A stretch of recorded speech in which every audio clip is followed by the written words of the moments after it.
Hey there, and good evening, everybody. My name is Rich Sharp, and I'd like to welcome you, everyone, to our weekly show. We call it Tournament Horse Racing.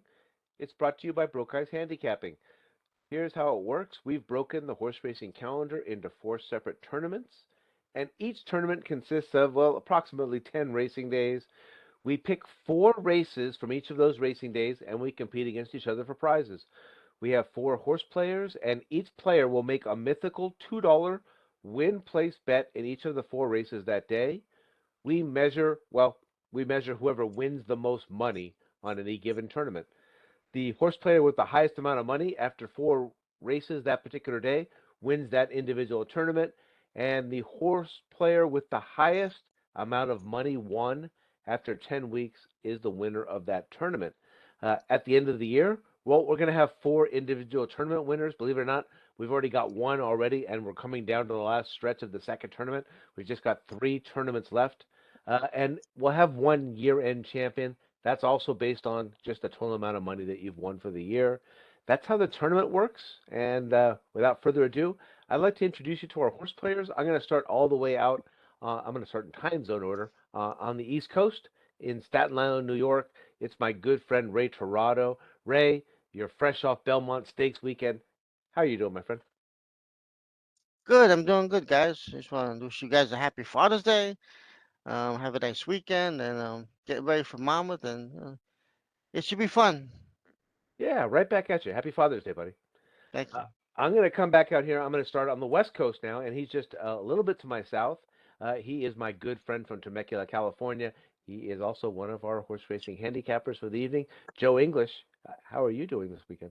I'm doing well, Rich, and echo Ray's sentiments of Happy Father's Day to everybody out there. And Ray, I was wondering, you're pretty close to Monmouth. Any thought that you were going to go? Unfortunately, I have a graduation party for my cousin's daughter, so on my father's side, so I'll be there. Actually, I'm going north. I'm going to Jersey, but I'll be going north instead of south, so it happens. Yeah, will be nice. All right. And last but not least, he is the newest member of our horse racing family. He's also my friend, and he's my neighbor just a little bit to the north from Menifee, California. Steve Newsom, how are you doing, my friend? Oh, not too bad. You know, living by the broke guy's motto, staying broke. A lot of Unfortunately. crypto. Is that our Oh motto? man, Okay. Yeah. No, I don't. I don't know what a motto is. Yeah, that's more of a Sounds buy mission. good more to me. crypto. Yeah, Oh more of a yeah. mission statement, right? All right, folks. Just a reminder that Joe, Ray, Steve, and myself, we're all friends. We do this show for fun. We try not to take ourselves too seriously. I'm pretty sure that's obvious already. We are not a touting service, and we are not recommending or selling our picks Get in these races. off the table. We're just horse players. We love our sport, and we enjoy competing against each other for fun. We hope you do as well. And each week, we always like to start off by, well, we look back at what happened last week. So I'll go ahead and start sharing my screen for you, and we will go ahead and turn this one over, and we'll take a look at what happened last week. Let me see if my share button will come up here. Hang on. There we go. And last week, of course, was the final leg of the Triple All right, Crown. That Reg. was at Belmont Park. The Belmont Stakes was involved in that one. It's actually one of the top betting races of the entire year, right up there with the Churchill Downs Day, the Kentucky Derby Day, and of course, Breeders' Cup Saturday. And as you see there, yep, I got it again. I've got back-to-back wins now, $22.20, and I believe House of Creed, or as they call him, Casa Creed, was Hmm. the key to my victory last week. So I did take that one, and we will go ahead and take a look. I mentioned it earlier today. We're actually down to just our last three races of this particular tournament. And look at that. We've got a three-horse race going on here. Steve Newsom, you're still out there in first. Just about a dollar ahead of Ray Torado, but coming up fast on your outside from down here in Murrieta, California. $7 behind you guys is me, and well, Joe's still here in the tournament. And so we're going to go ahead and head off to New Jersey. Joe kind of stole my thunder a little bit, but Ray, we're back in your backyard one more time, so back to back weeks. This is Monmouth Park. go ahead and I'll populate this one for us. We're going to be taking a look at races 11, 12, 13, and 14, thanks to Monmouth. They've got an all stakes card for us, and we are going to start off in race number 11. They are going a mile and a 16th on the turf. This is the Eatontown Stakes. Grade 3, the purse is $150,000 for fillies and mares, 3-year-olds and upward, and your morning line favorite is out there in post number 8, and that is Fluffy Socks. And I believe, as a matter of fact, I'm sorry, I did not grab the latest and greatest for my odds here. I believe she was 3-1 on the morning line. I apologize for that one, folks. Yes. We are going to start with Ray, and let me go ahead and I'll stop sharing just for a second. Let me go ahead and pop up the most recent morning line form so we don't have to deal with not having the morning line odds. But Ray, why don't you go ahead and tell us what you think of the Eatontown? It's an interesting race. Monmouth on the turf, grade 3. There's a couple of Chad Brown horses, and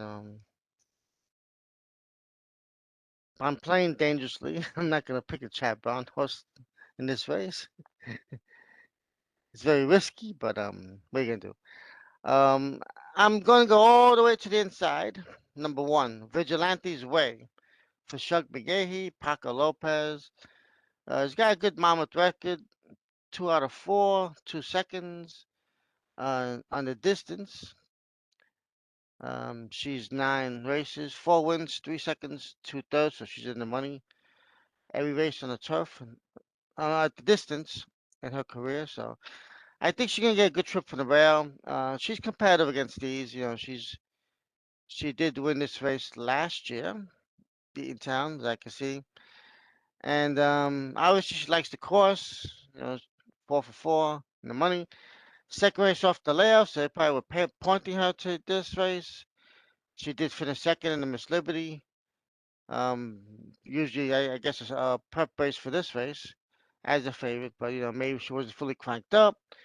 She had run since last year, so another year older, 5 years old. So I think she got a good race here, and Paco should be able to get her home. Hopefully, she get a good trip and avoid traffic. So it's at 7-2. It'll be Vigilante's Way for me from the Black and Cherry Phipps stable. Who's All right. next? Sorry about that. You're heading it off to Steve. Steve. Okay. Right. I You're like the next. 4. Ohms. Oh. Joey Bravo on board. I don't know about the trainer. I'm not familiar with them. But yeah, the horse is 4-2-1 on turf in 12 races. Joey Bravo doesn't do too bad on turf either.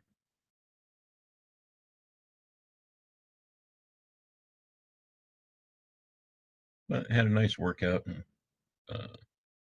the 11th of June.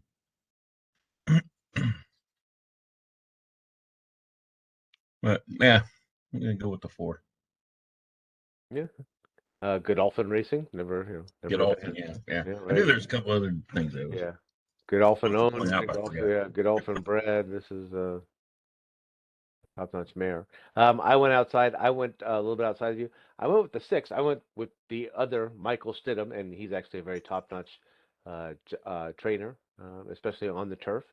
He's got Florin Giroux aboard on this particular one, who is by Princess Grace. I know Joe and Ray are going to notice right away what I was probably looking at, which is the sire, one of my favorites, in particular on the turf. But down below, the horse had won 4 in a row going into the Goldacova, which is the stakes race, I believe, that immediately precedes the Breeders' Cup. So that's on Breeders' Cup Saturday, and it is not part of the Breeders' Cup, just a little bit outside of it. And the horse got beat by Going Global and Zofel, finished third, Oh, has hey. finished third actually in the last 2 races there, failed his favorite in both of those races. That's usually an angle that I like, failed his favorite. I'm not so sure I'm crazy about it, failed his favorite twice in a row. But again, Michael Stidham, it must have taken something to get me off of the 2 Chad Brown horses that are in this particular race, but I went ahead and went with the 6. This is amazing. I guess we didn't learn from the last time we were at Monmouth. Thank God we're not playing a pick four with our tickets because we'd be Yes. throwing out all the Chad Browns. But no, honestly, if I was playing pick four, I'd probably use those two and only those two. At this point in time, yeah, I probably would go that way. Yeah, well, but here's the thing. You're going to notice a theme of my picks, and I'm sure you'll pick up on it pretty quickly. Right now, the horse I'm on in this race is the number. In other words, the horse's name will tell you why. It's why not? Yeah, why not? Why not? Why can't this horse win? Well, honestly, the horse is trained by Ken Sweezy and ridden by Sammy Camacho, who do really well at Tampa, so they know each other pretty well. He should get an inside trip. I don't think Vigilante's way. I mean, I know Paco likes to be aggressive, but I don't think he's going to go to the lead. So I think Borkino is going to be on the engine. The last time was his first time out since winning in a stake at Belmont, and he has a local win, and it was in the Boiling Springs, which was obviously a stake at Monmouth, and definitely, like I said, the conditions are more than capable. And like I said, I'm way down in the standings. I'm at the bottom, so if I'm going to make a run, I'm going to make a big run. So I'm going to go with the 2 at 20-1. Why not? Or por qué no for those of Spanish descent. Yeah. What a kid know. I did like that horse. I can't. Yeah, if he's going to win, he's going to win. I'm assuming wire to wire, so I'll know pretty quickly. You wish it Tribune, is that the name of the horse last week? Man, wow. Yeah, tribute. Yeah, He didn't stop. yeah. Manny So, said, go. I think he's still in front of that field, if you ask me. yeah. If they were still running, he might still be in front. Man, I tell you. All right, here we go. We're moving along to race number 12. They're going 1 mile and a 16th on the main track. This is the TVG.com Pegasus Stakes. Purse is $150,000 for 3-year-olds only, and your morning Thank line you for the favorite cookies. is in post number 4, Thanks for dessert. and that is Electability, trained by Chad Brown and ridden by Manny Franco. 9-5 on the Monmouth morning line, and Steve, you're going to get first crack. Well, I'm going to go with the 8, Cook Creek.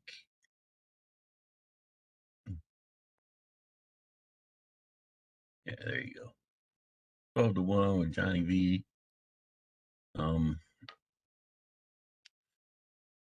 Yeah.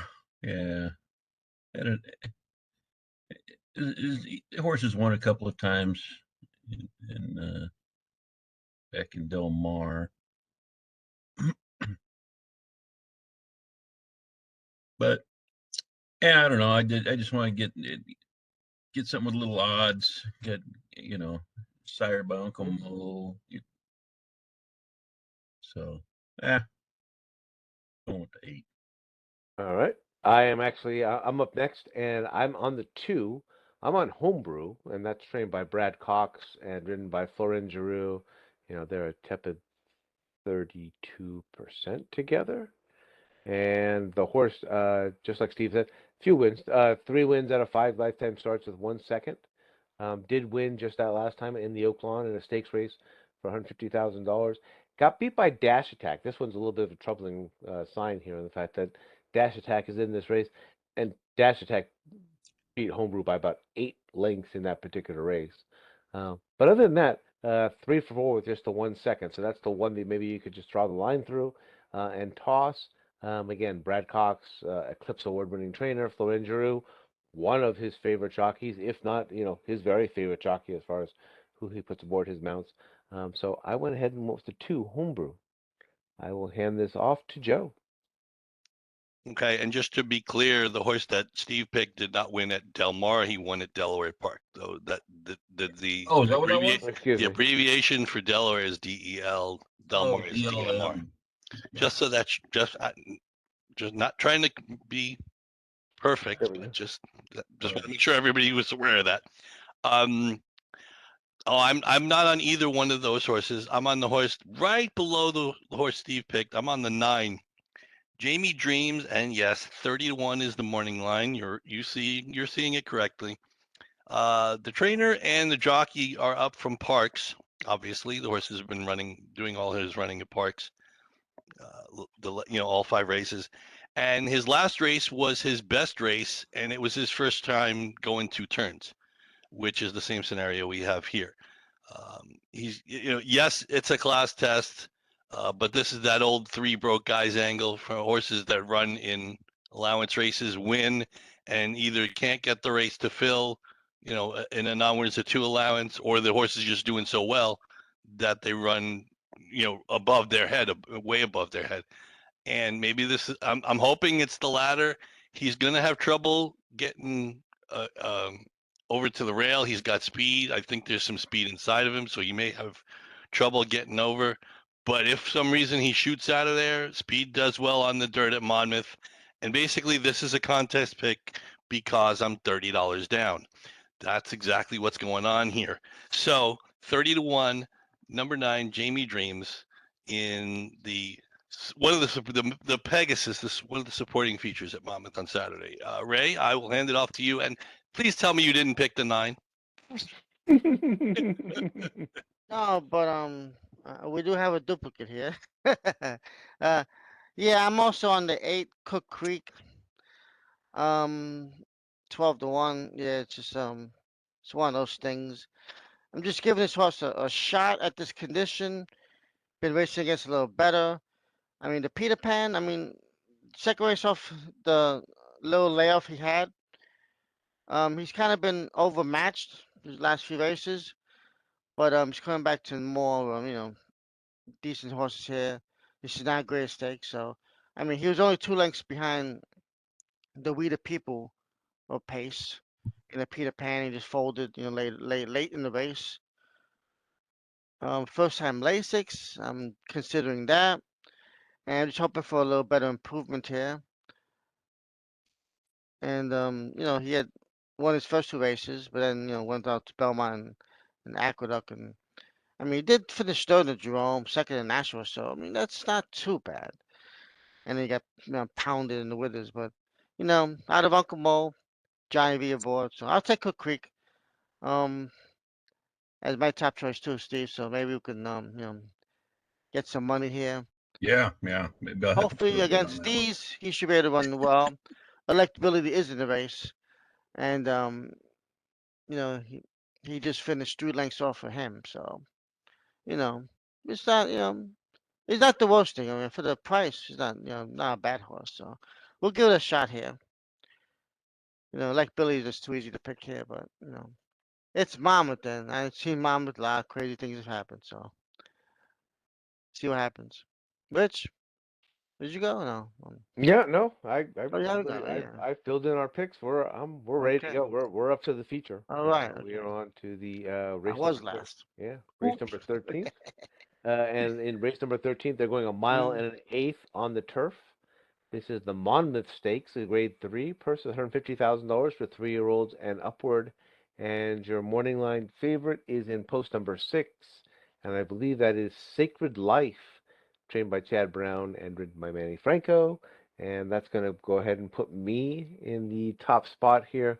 I did not go with Sacred Life, although I did think he was the most likely winner of this race. I went ahead and went with the 3 from Claravit Stables, Public Sector, trained by Chad Brown, ridden by John Velasquez. I went with the other Chad Brown here. The horse had won 3 in a row coming into the Hollywood Derby. This is not an angle I'm normally crazy about, right? An East Coast turf horse that came out to the West and did not win. But I do have confidence in Chad Brown. I do believe that the Hollywood Derby was at the end of his season, so that was that last race. He took 6 months off. If you're looking here at what I'm looking at there, so he had his last race of the season, so to speak, at Del Mar in that Hollywood Derby. He took 6 months off. Comes back in May. If you want to give a little bit of forgiveness for a bad performance there, and this should be where Chad Brown really intended to have him. He has John Velasquez aboard, one of the best riders in the country still to this day. And again, the horse had won 3 in a row before coming up on that bad performance in the Hollywood Derby. Not even a bad performance, just finished a length and a half off, but did fail as favorite in that particular race, and then did not put up the best performance there in the race coming back off the layoff. I think Public Sector looks like it has the best chance to recover here, and I'm going to hand this off to Joe.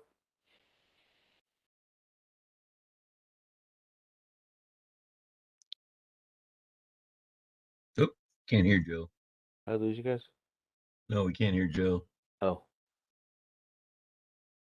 All right. You know what? Probably because I muted myself while I was snacking.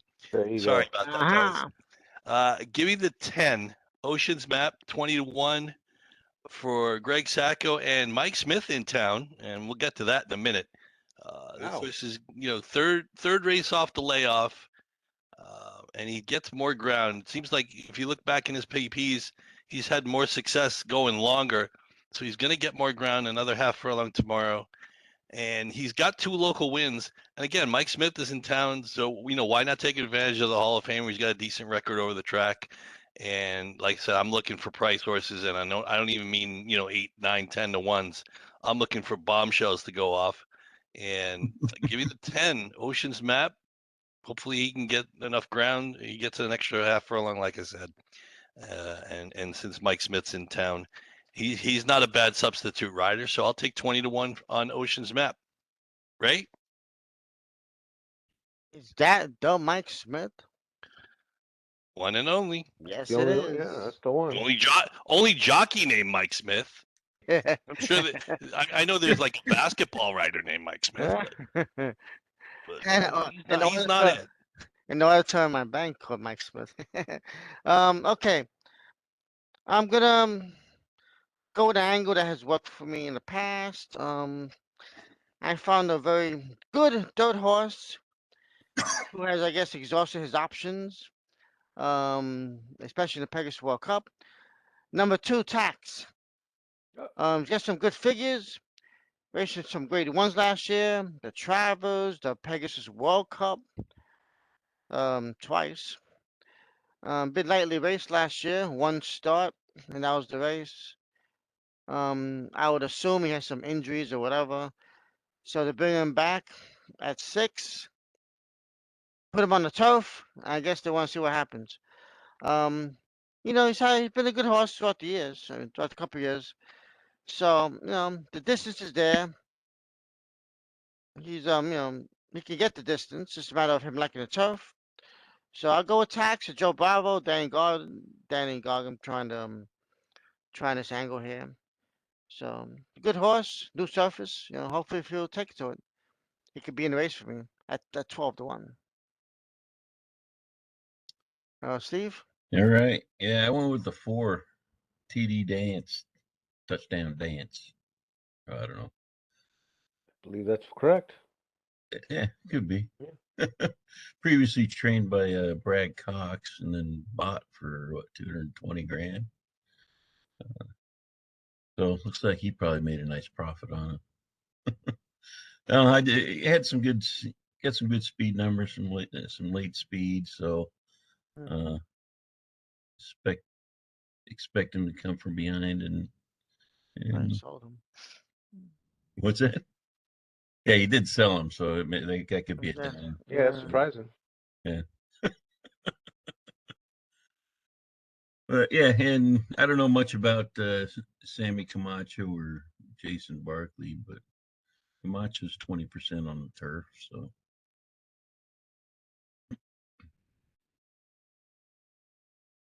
I know Charles Barkley. The horse is 3-1-1 on Forward. turf in races, so.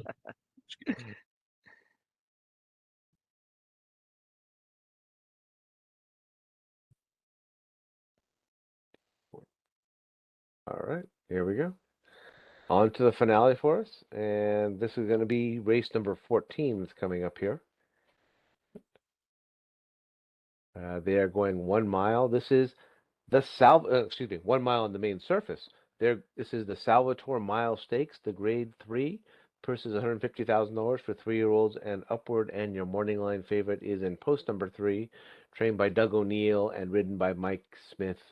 This is the Invader from California. Hot Rod Charlie is 4-5 on the Monmouth morning line, and we started with someone who had New Jersey in their backyard, and we're going to finish with someone who once had New Jersey in their backyard. Joe, who do you like in the Salvatore Mile? It's funny, Rich. Before I get to who I liked, I was confused the fact that Mike Smith was in town and why Flavian Pratt's riding at Belmont tomorrow and not Yeah, riding Hot Rod Charlie. that's I confusing. have no clue. I was just looking it up on the web in the last couple of minutes, and like I said, he's healthy. He's riding at Belmont tomorrow, and I just don't get why he's not aboard Hot Rod Charlie in this race tomorrow. But anyway, that notwithstanding. No, I wasn't picking Hot Rod Charlie. I told you that, guys. I told you that 3 days ago. Of course, I'm going with a long shot. I'm on the 6 Confessor. The barn is, Gerald Bennett, another Tampa shipper, who obviously sent some of his stock up to Monmouth, and he's hitting a 24% for the meet. The horse has speed. He does like to win. I'm just kind of hoping maybe he somehow gets in front of Hot Rod Charlie, and maybe he's in front for about half a furlong. And if he's lucky, maybe he holds second. I'm not expecting a world beater, but again, this is the broke guy's angle. Non-win is a 2, wins that race, and really, you're not going to get a lot of non-winners of 3 races to go. So you might have to run in the stake, and you might have to run into a horse like Hot Rod Charlie. But at 30-1, if he runs second, he'll pay more than Hot Rod Charlie pays to win and place combined. Good So point. give me the 6 Confessor in the Salvatore Mile. Ray? I'm hoping to increase my bankroll by like $5 in this race. Number 3, Hot Rod Charlie. Next. Next, Steve, your pick. You Number don't 3, need to Hot say Rod anymore. Charlie. $5. That's all I want. $5. 280, 220. Okay. You should you Hey, should be it's getting only $1 210 behind, and man. 210. Well, if I get that, at least I go. That's 420. Okay. Well, it's close, man. I got to take every free square I can, man. I mean, that's thing's a Yeah, 60. exactly. Yeah. You never know. You know. Except that Steve may be on the I same couldn't horse. find So anybody else we'll who wants see. to bet. So that's why if I had a decent horse that I liked, I would have tried. But I couldn't find anybody. Mind control, maybe, but All right, next. Yeah, this is Hot Rod Charlie's race to lose. I don't see anybody competing with him, but you never know. That's why they run the race. That's right. Yeah. But yeah, I'm blocking you on this one, Ray. You blocked yourself on the other one. No, I just Mm-hmm.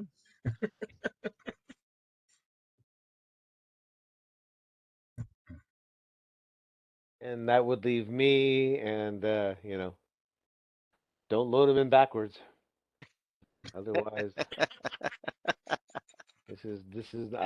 don't don't load him Can in. we pick the time? yeah, exactly. 136, maybe. Maybe it could be a little bit more diversity. Like, hey, Steve's got the right perspective. Secretariat lost 5 times. Yeah. Yep, you're right. So- Yeah. Oh yeah.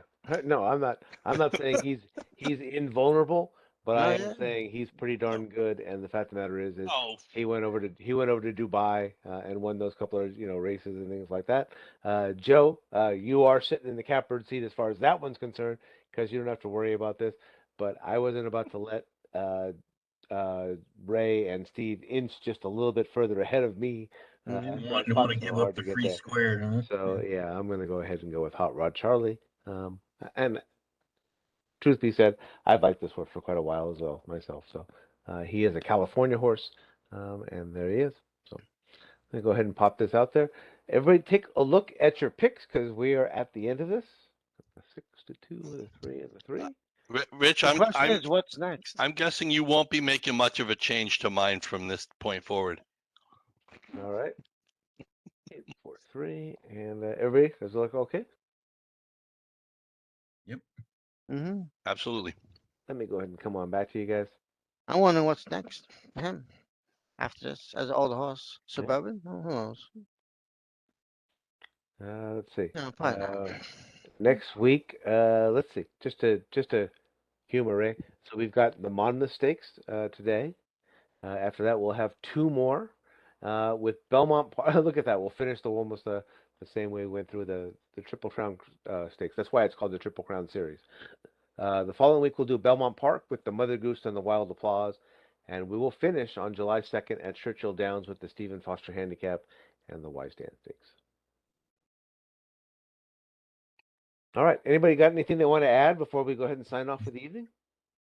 I'm kind of surprised that Hot Rod Charlie's running in this race and not in the Stephen Foster. But Well said. Well said. and they said I saw Yeah, somebody say, so, Mandaloon's supposed to run in the Stephen Foster, just the That one. Kentucky Derby winner finally. But and like I said, happy Father's Day to everybody. Father's Oh, yeah, Day. happy To all, Happy to all the Father's fathers Day. out there that are listening, Yep. watching. We Enjoy did see your some Sunday. amazing performances last week from Flightline and Jack Christopher Whew. and Mo Donegal. Congrats to Repolo Stable. They ran well. All right. Well, you guys know it is always a pleasure to handicap with the three of you guys. Yes, it is. Yes, it is. Absolutely. For Ray Torado and for Steve Newsom and Joe English, my name is Rich Sharp. This is Tournament Horse Racing. It's brought to you by Broke Eyes Handicapping. Good luck, everybody, and good night. Bonus nachos.